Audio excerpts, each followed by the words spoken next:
Your latest documentary is called The Economics of Happiness.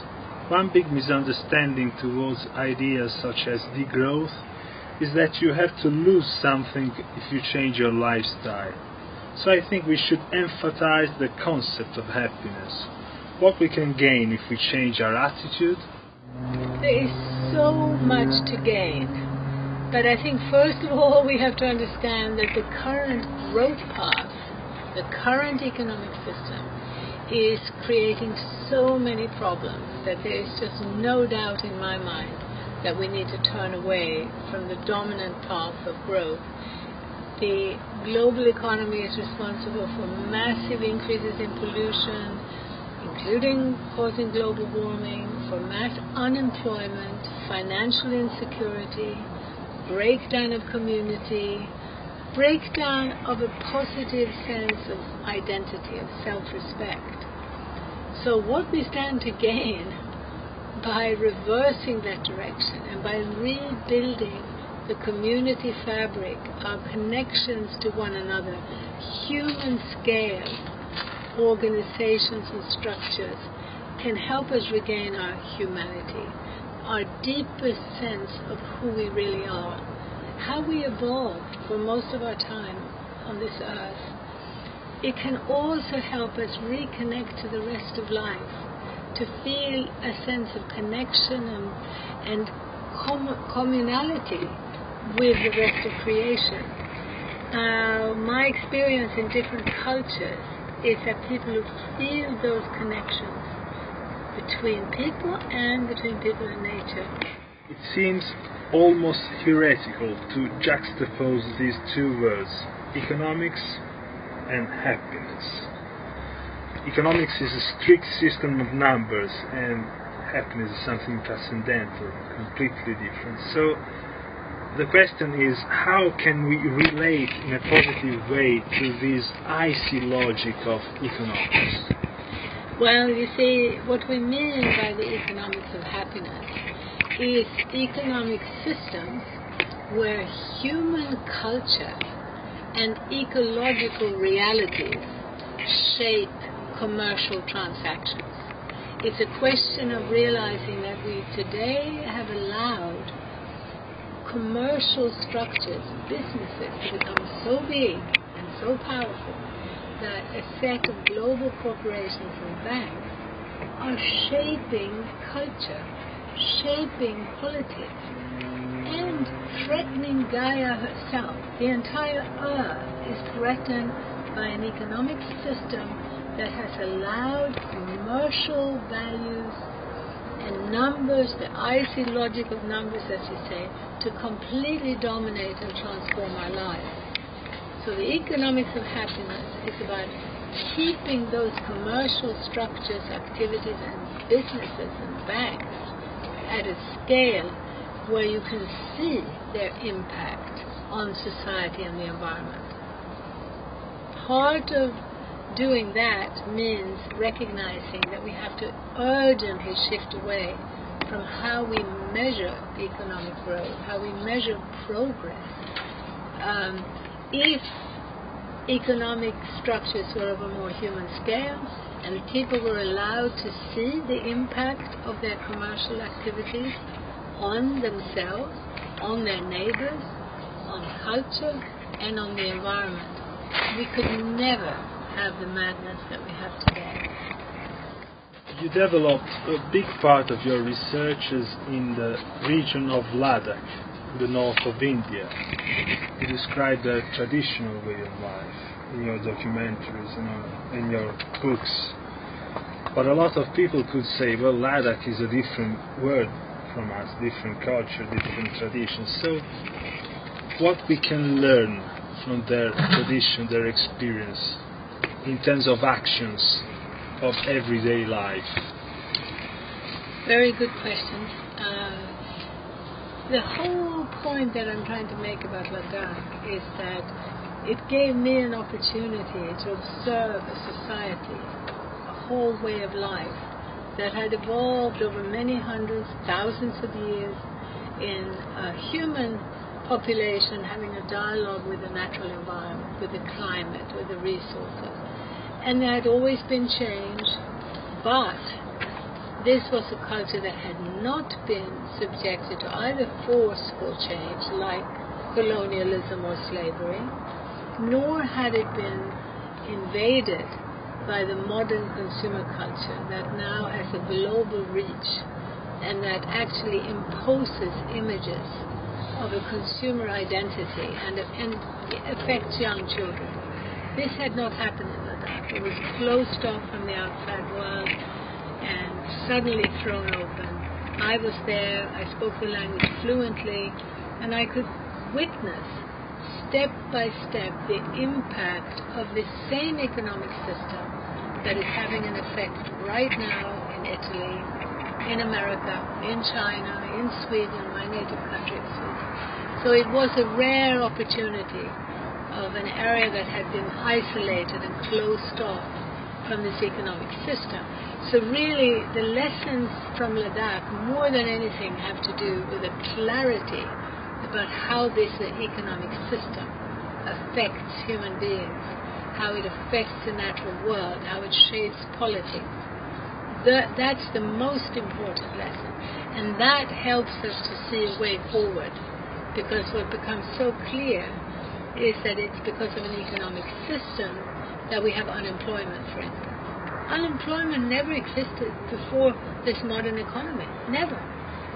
It is because of this economic system that we have pollution that's responsible for cancer, for all kinds of human suffering, as well as destroying whole species of plants and animals.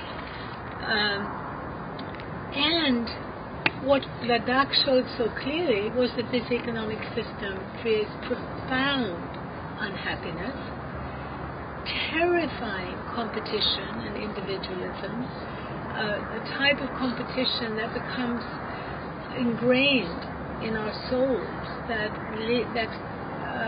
prevents our young people from feeling the sense of connection and community that we have had in the past, and that I witnessed that the Ladakhis had. I saw and lived with the people who had the greatest joie de vivre of any people I have ever encountered. Now, coming back to Europe, we finally see an exponential growth of experiences such as co-housing, eco-villages, transition towns.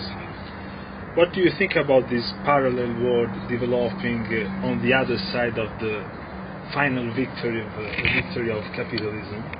And do you have any suggestions? So do you think we should emphasize one experience instead of another, or they're all good for what for our battle?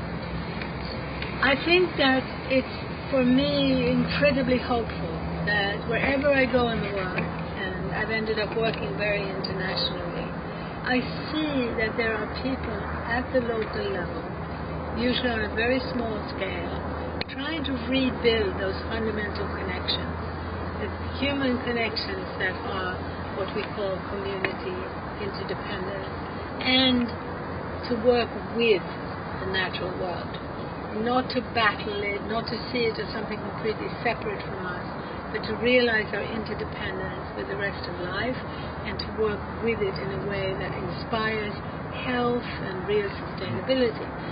So everywhere you go, you find that people are taking these steps.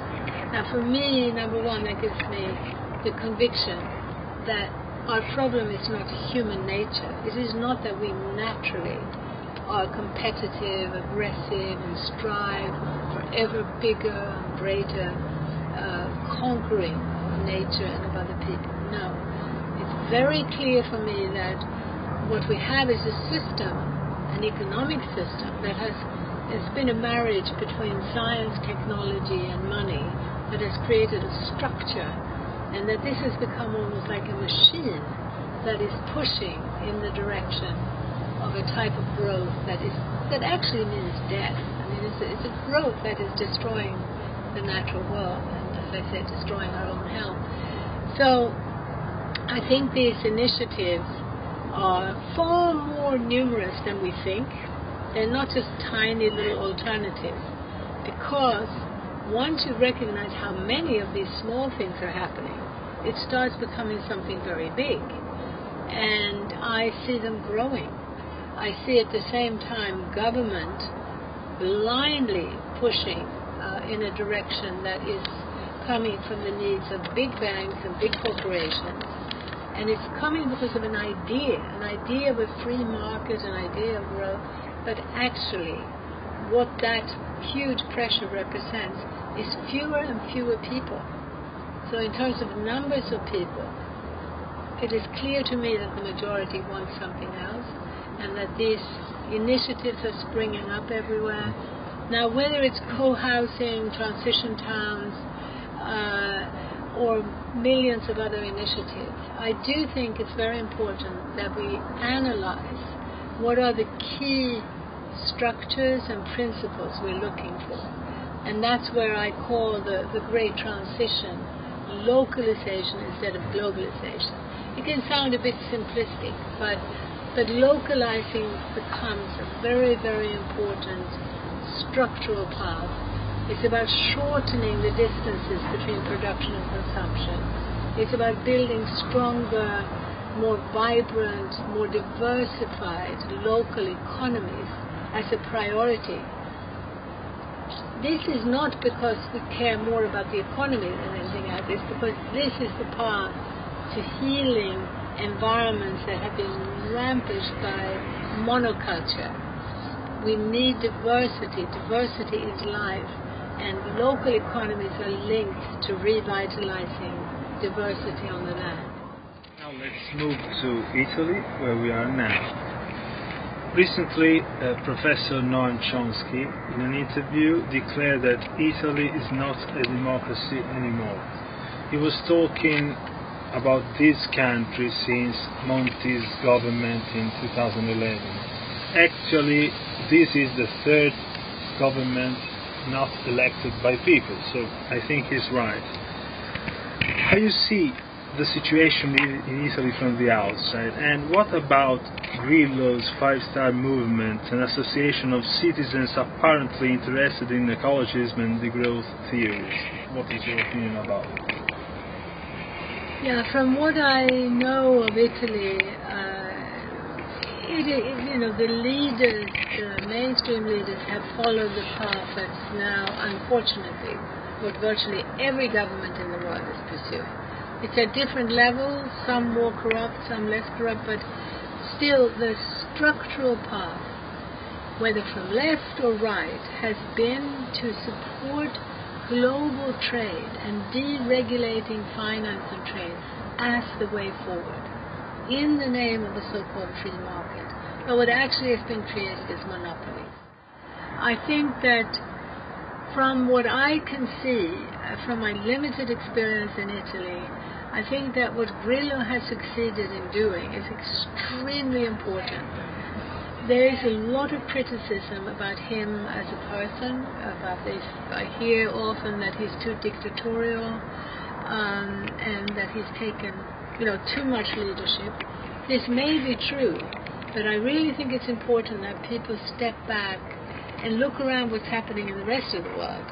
And there, one of the things that many people are saying is that the Occupy movement, which was, as you know, a lot of people who were very marginalized and desperately trying to oppose rule by Wall Street, a lot of people realized that one of their problems was that they had no leadership.